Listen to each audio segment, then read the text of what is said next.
आप देख रहे हैं जय जवान जय किसान न्यूज 24। मैं गौरव यादव। आज मैं बात करता हूं उत्तर प्रदेश की राजनीति की। जिस तरीके से दिनों दिन घटनाक्रम बदलता जा रहा है, समाजवादी पार्टी के राष्ट्रीय अध्यक्ष अखिलेश यादव ने,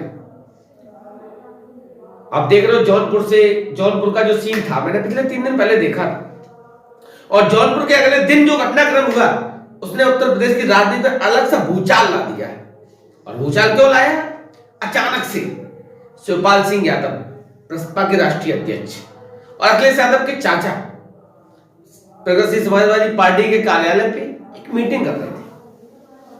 उनका पर्सनल सेक्रेटरी जाता है और कान में कुछ कहता है, और एक अजब सी हलचल शुरू हो जाती है। और हलचल का अंदाजा किसी को भी नहीं था। क्या कहा, क्या हुआ, ये तो शिवपाल जी जाने, उनका निजी सचिव जाने।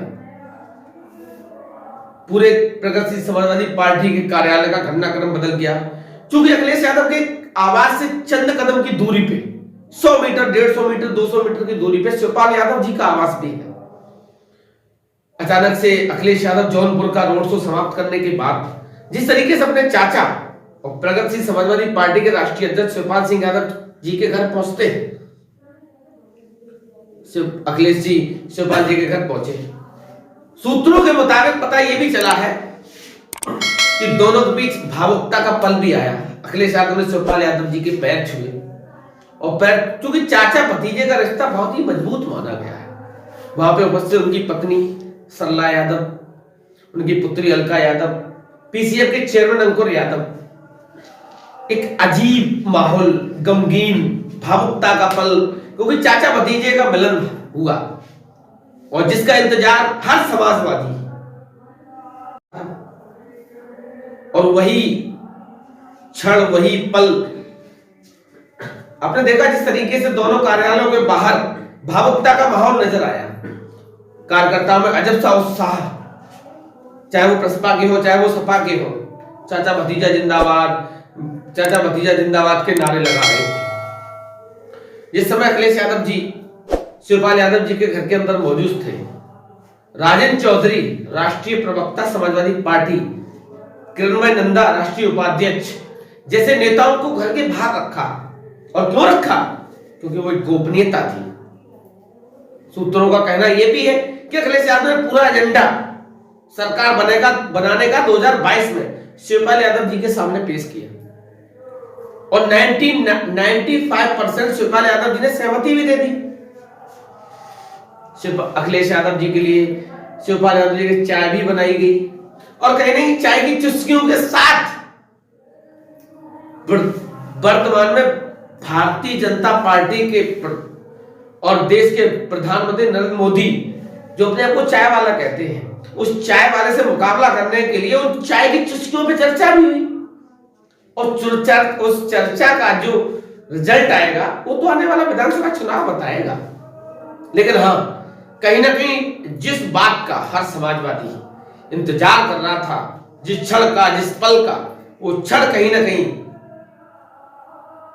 कार्यकर्ताओं में एक अलग अजीब उत्साह, अजीब उमंग लेके आया।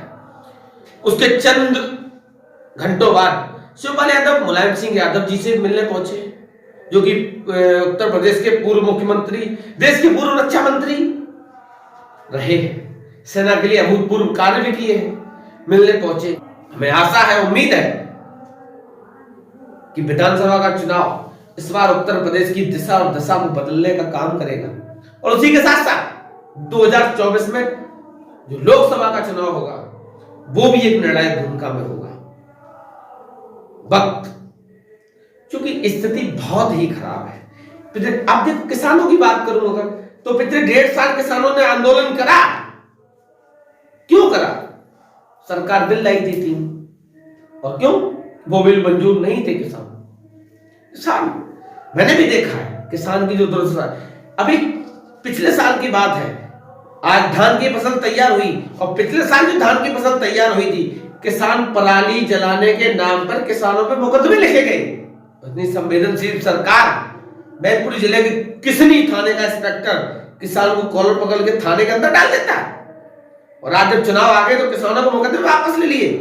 डूब मरे ऐसी सरकार से शर्म आनी चाहिए।